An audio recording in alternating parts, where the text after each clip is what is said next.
My folks, Jed and Karen, all fit the bill for a bunch of self-centered entitled loons. So I picked up my phone and set it to start recording.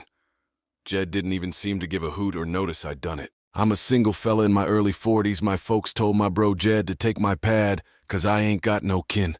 Jed's 35 and he's already got 6 young'uns now. He had his first at 18 and the second followed a year later.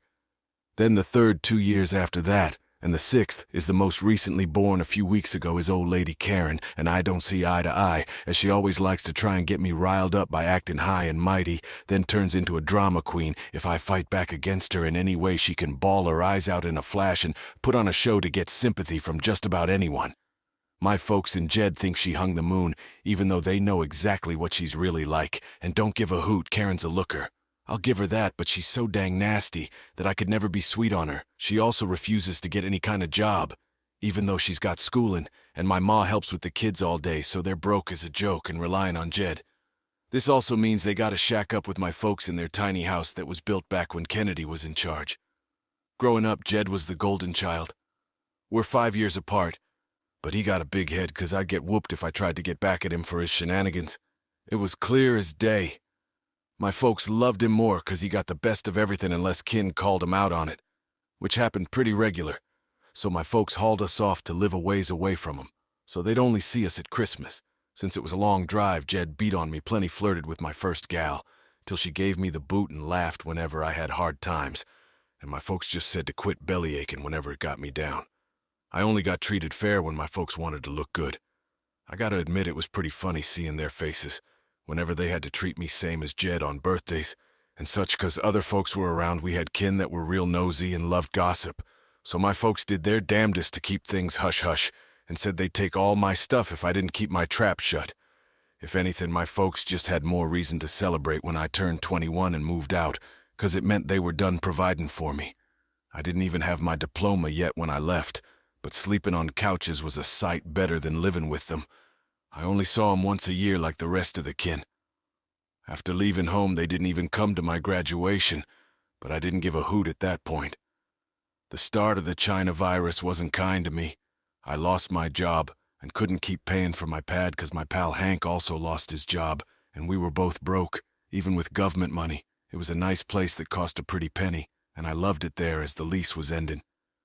Hank left early to go stay with his folks, and I had to sell dang near everything I owned 'cause I was fixing to be out on the streets if I didn't get rid of most of my stuff. I should have rented a cheaper place, so I could have saved more dough, but I was living high on the hog till that life kicked me in the teeth, and I realized I should have been living somewhere that didn't cost an arm and a leg. I stuck to my guns and came up with a plan. I got me a truck just 'cause I love 'em, so I found a cheap camper in good shape for $1,000 and put it on my truck so I could live in it for a spell. It was supposed to be temporary, but I ended up living in it way longer than I ever figured. I was hoping to be able to park my camper at my folks' place where Jed and his brood still live.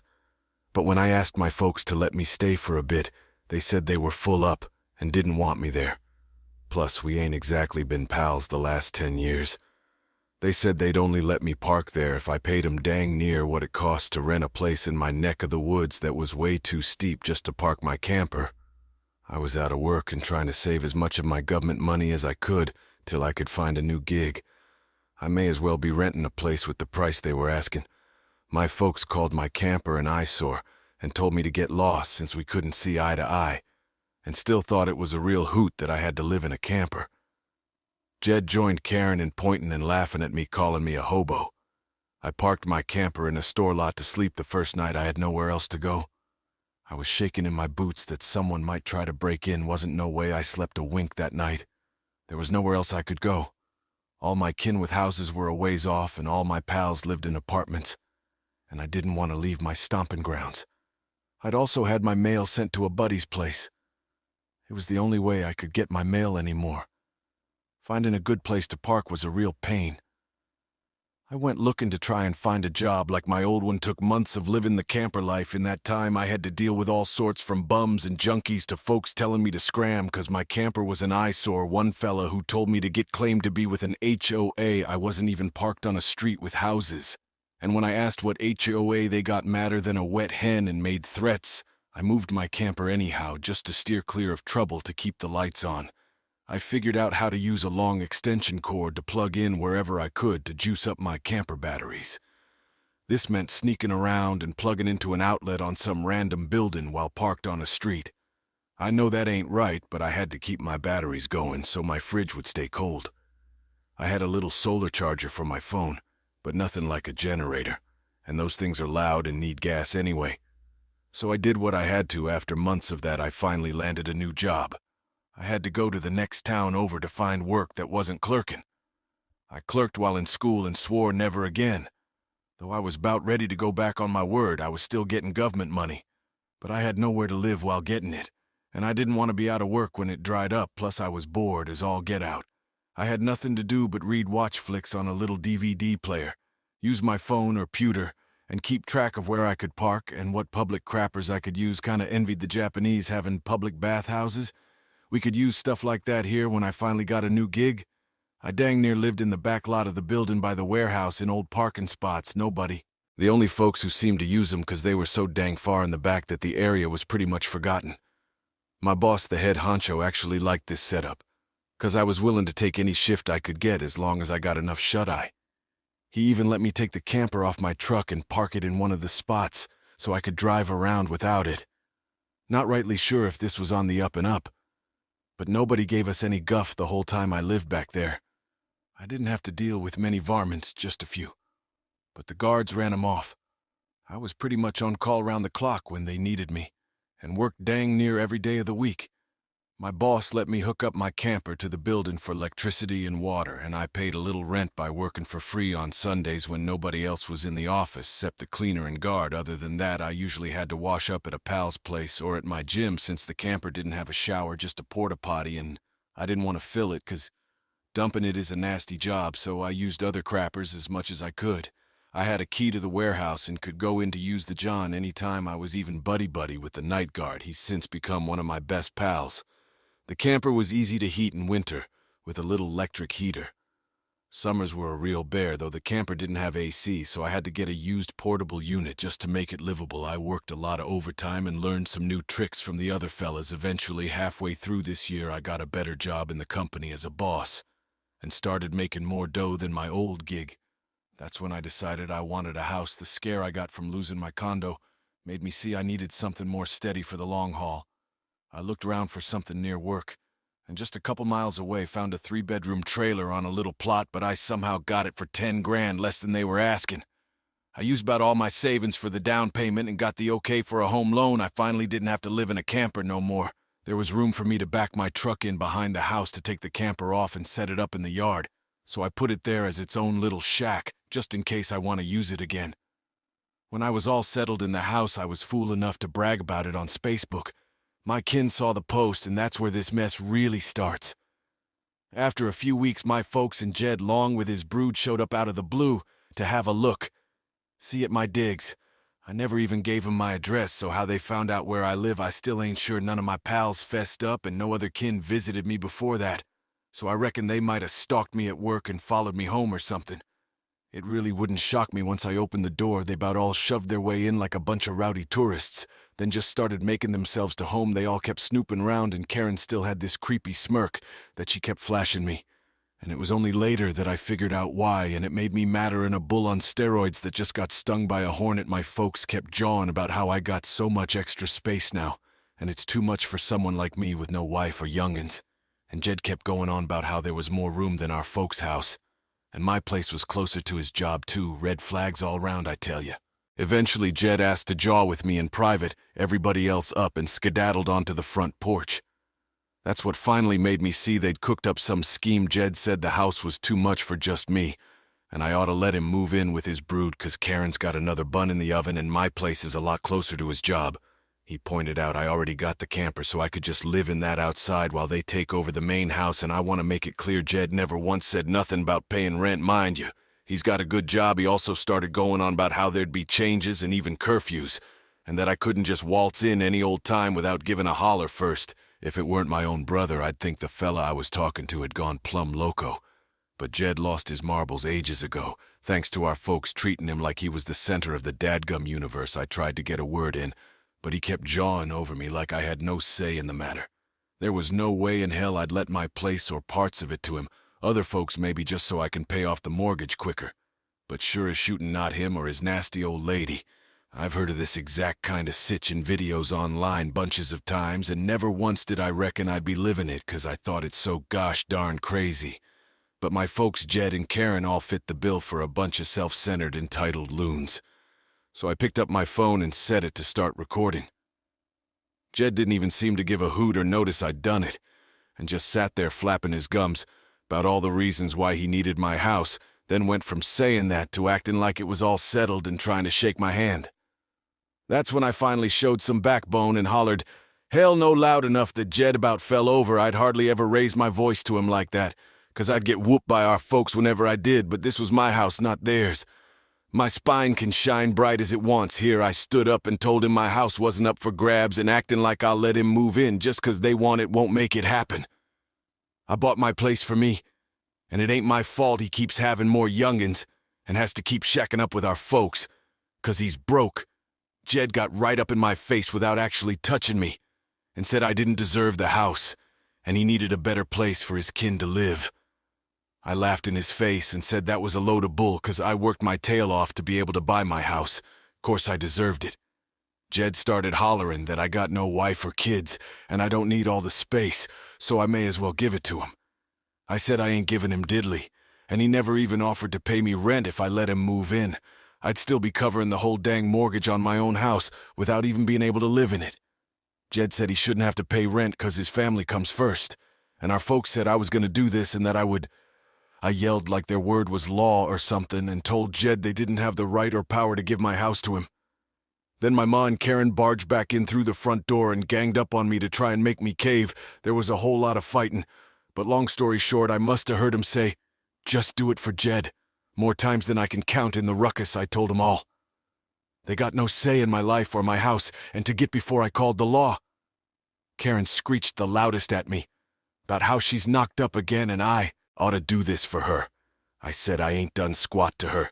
She just reckoned she could take and take from me like I'd let her. I don't owe her or her kin a dadgum thing.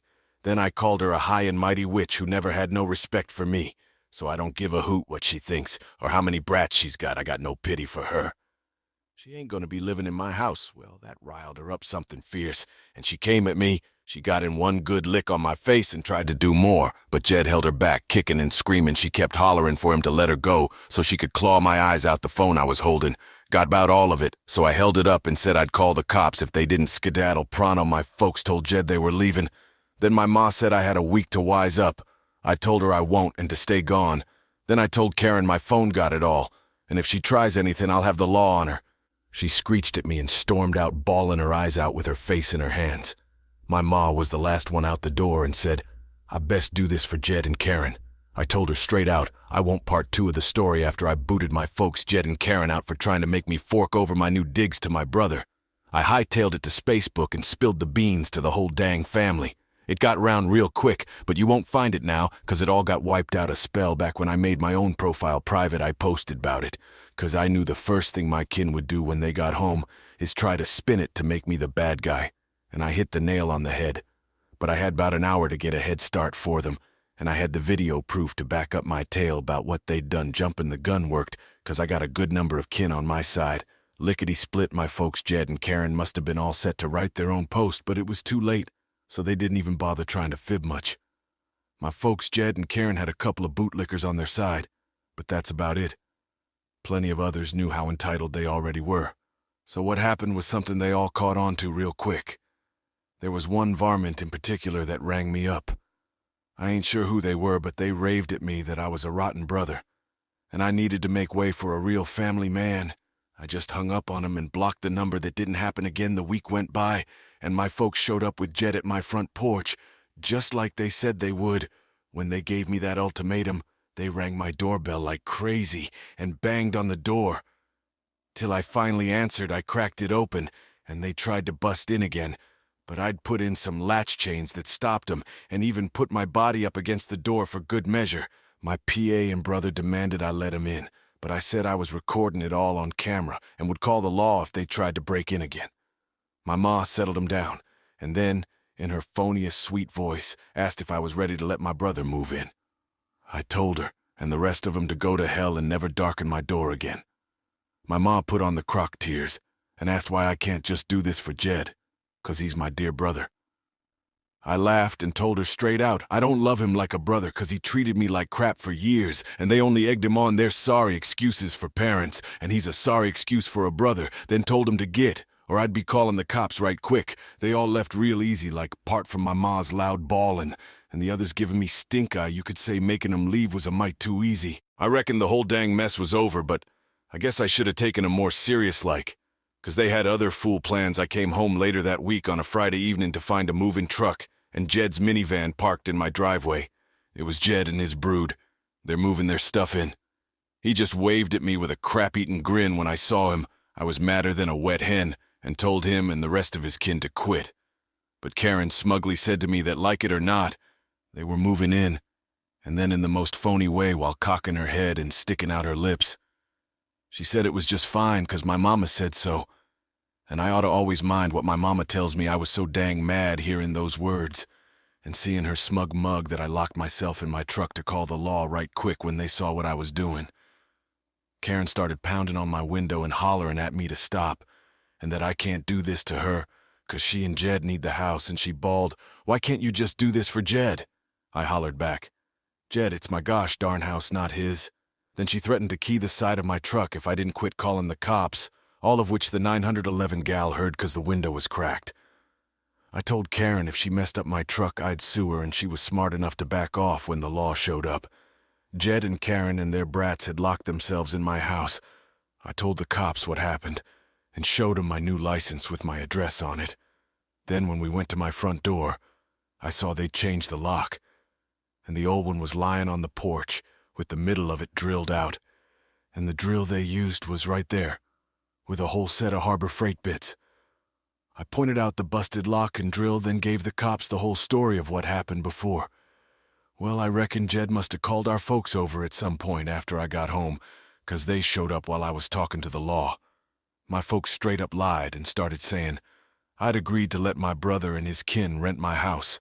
I said that was an easy fib to catch one way or t'other, so Jed and Karen finally came out of my house with some papers in hand. They both looked real smug, like they'd somehow put one over on me. They'd gone and drawn up a fake rental deal.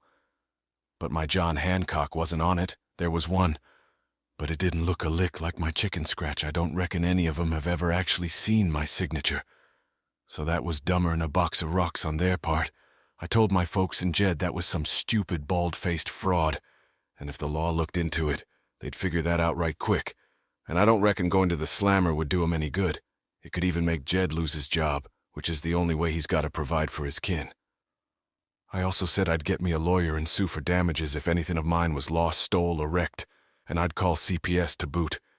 Jed went white as a sheet and looked powerful scared when I said all that. But my ma got between us and kept going on about how I ought to just do this for Jed and live in the dang camper so they can finally have a family house to themselves.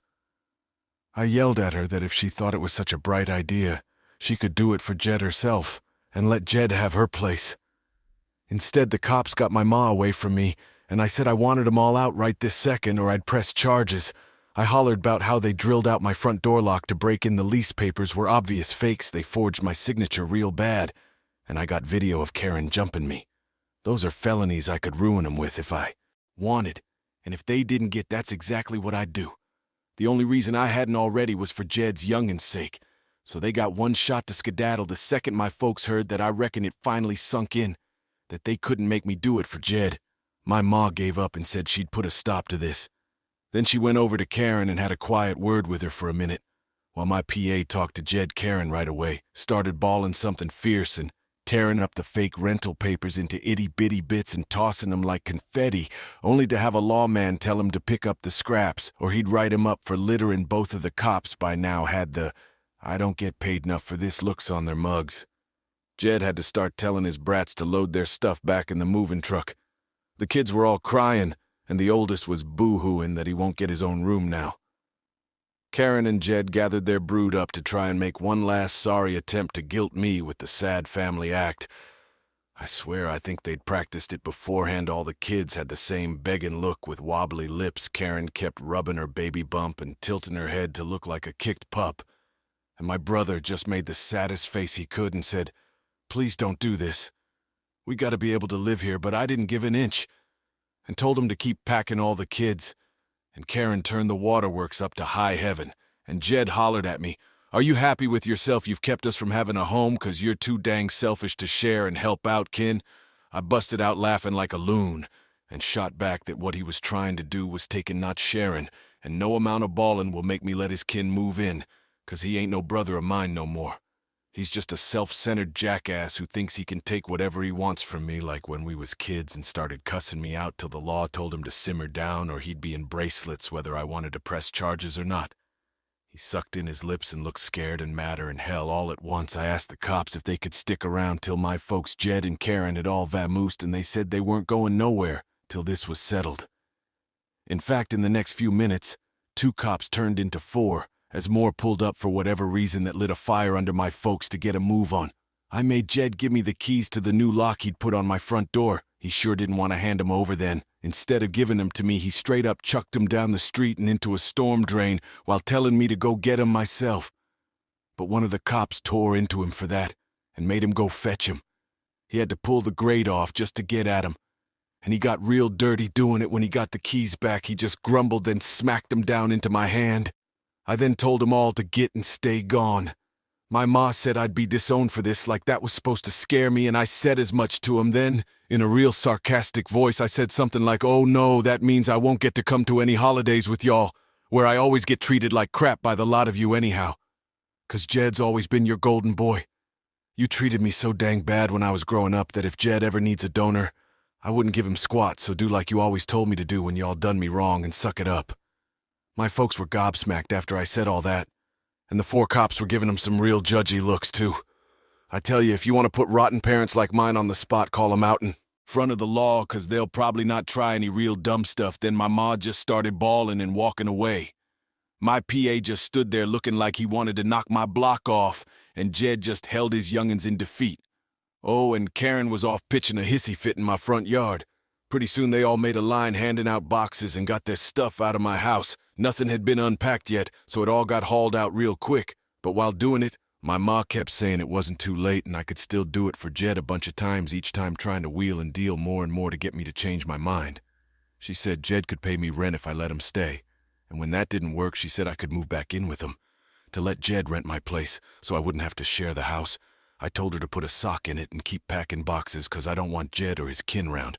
I don't want his money, and I sure as heck don't want to live with him or my folks ever again. After how they done me when I was a young'un, making a deal with my folks would be like selling my soul to me. Karen ended up throwing another hissy fit after hearing that, and chucked a box down, then plunked herself on the ground to have a pity party, 'cause she didn't want to go back to sharing a house with my folks, and she just sat there looking madder than a wet hen, till everybody else was done.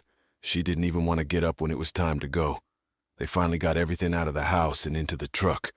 So, before they left, I laid into my folks one last time about all the crap they put me through growing up, and with 4 cops right there, they couldn't do much except stand there and take it for once I called them out on so many things that happened, and even pointed out how they couldn't just do something nice for me, like letting me stay over with my camper when I was on the streets and trying to get back on my feet, how they let Jed and Karen poke fun at me and call me a hobo. Well, who's the hobo now? They wanted to boot me out of my own dang house so Jed could stay in it for nothing, yet when I needed a place to crash, they wanted to bleed me dry for more than I could afford just to park my camper when they knew I was out of work. There was more real judgy looks from the cops when I said all that, so I put my folks on the spot one more time and asked them what I ever done except being born to deserve being treated so dang bad.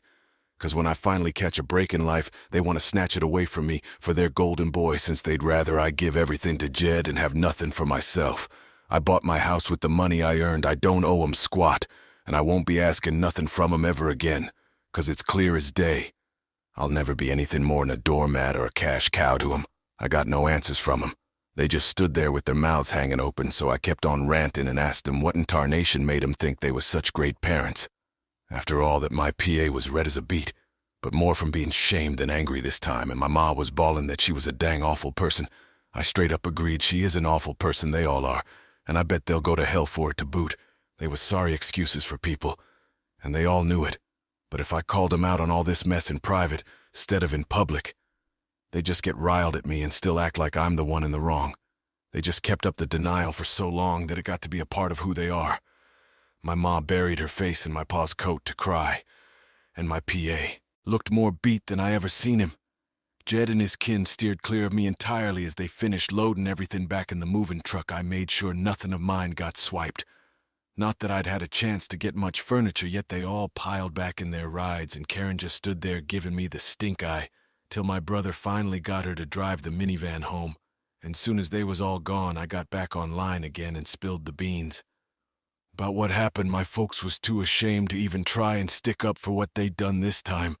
And while the family was kinda split before this mess, it was now a landslide in my favor. Near about all the kin sided with me after this ruckus, and those who didn't just ain't siding with nobody, no matter how much my folks tried the "we done it for Jed" bit before ain't nobody listening no more.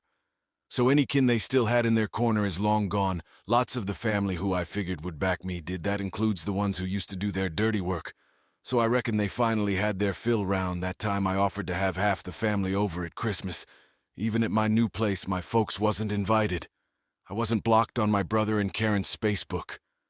Funny enough, and I saw Karen had her fourth young'un in early November. They still shacking up with my folks. I'm pretty dang sure they knew I was watching, 'cause Karen kept making snippy posts every couple weeks or so about not having enough room while living with my folks, probably to see if she can still guilt me.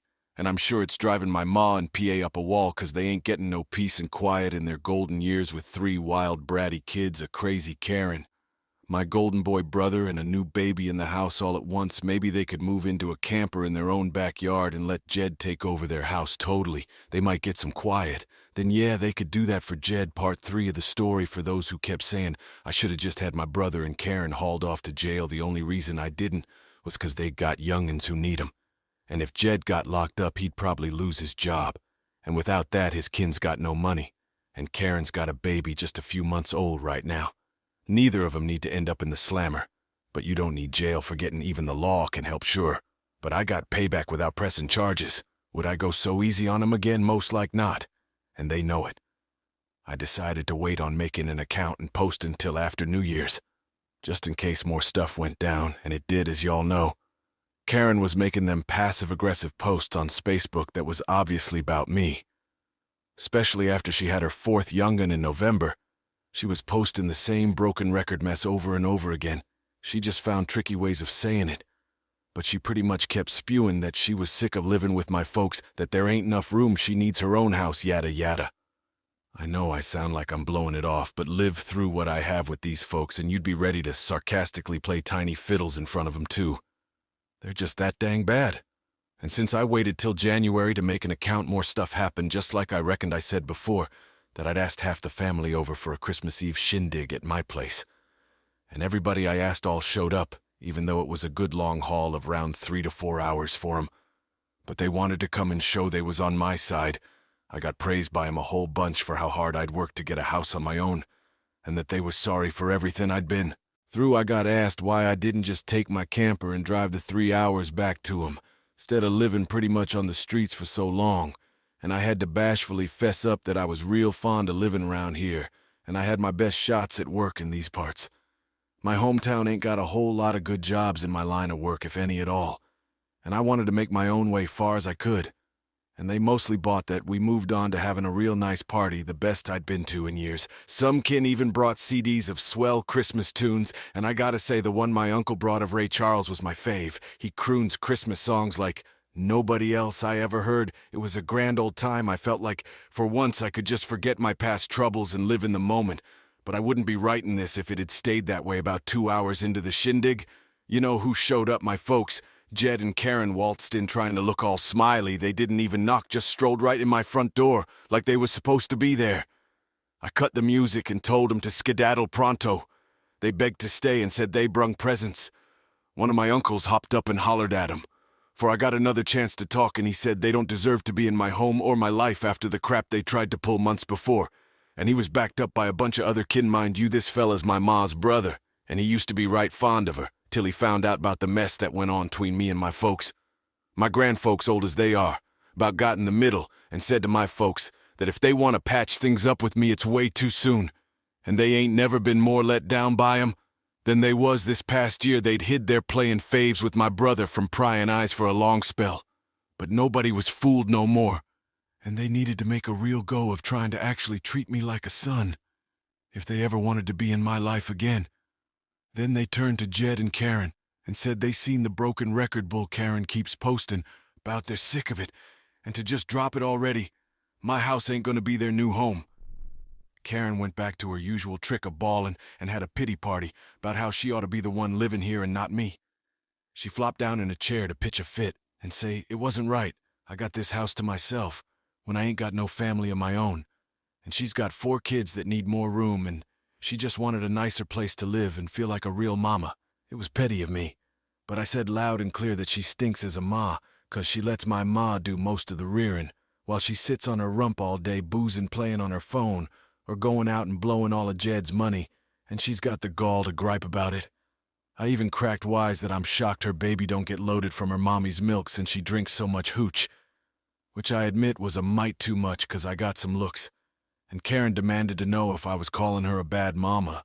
I said the proof's in the puddin', and if she wanted to be able to afford to move out of my folks' place someday, then she needs to put her fancy schoolin' to work, get a job, and learn to pinch pennies. My ma already does most of the lookin' after my brother's young'uns anyhow, so she'd have plenty of time once her baby gets a bit bigger. Jed's oldest kid, who's 7, come running up to start kicking and screaming at me for yelling at his mama, and he kept at me about how his mama said I was the bad guy who made her cry and wouldn't let him live here. That's when my brother grabbed his boy to haul him off, but all the other kin jumped in, and this kind of turned into a family meeting. Against Karen and my brother, she was bawlin', her new baby was bawlin', her kids was bawlin', shoot. Even Jed was about to turn on the waterworks from the tongue lashing he was getting walloped with. He ended up just sitting on the ottoman. I keep shoes on by the front door and looking like a total wreck. He couldn't look nobody in the eye. He couldn't even get 2 words out to me, not with a whole house full of mad folks ready to rake him over the coals if he tried to let his inner golden boy out again. If they wasn't there to get in his way, I'd wager this would have ended up a repeat of when he tried to boss me round to try and take my house months before. By this point, though, he'd been so dang shamed that his and my folks' name in the family was totally shot, 'cause the masks was all off now right quick after my folks Jed and Karen all left with their tails between their legs. The party got going again, and we all steered clear of talking about what just happened the rest of the evening. Since most of the grown-ups had been tipping the bottle, everybody stayed over at my place. I even let some of them bunk in the camper, so there'd be enough room. I fess up, it makes a good guest house, too. My kin all wanted a look-see of it earlier, and they said they couldn't believe I'd been living in it for around 2 years. I got a heap of questions about it, like what summer and winter was like and so forth. I was up earlier than everybody else Christmas morning and had a fresh pot of joe and some ibuprofen for the spiked eggnog hangovers. A few of them had I got told I was a way better host than my folks ever was. And we all agreed to do this again next Christmas. After Christmas, Karen did finally quit making posts that was clear jabs at me, and wiped all the old ones too. But not long after New Year's, she more recently made a new post belly aching about how she tried to talk my folks into getting a camper like I did so it could be parked in the backyard so Jed and his kin could use the whole house as their family home.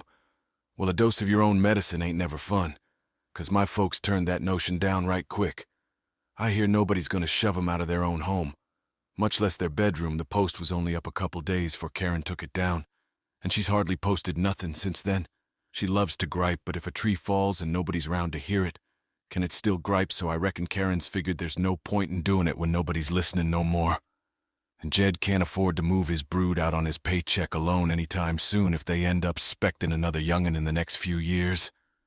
I won't be shocked things settled down for me since then. And I've even had pals over for poker night.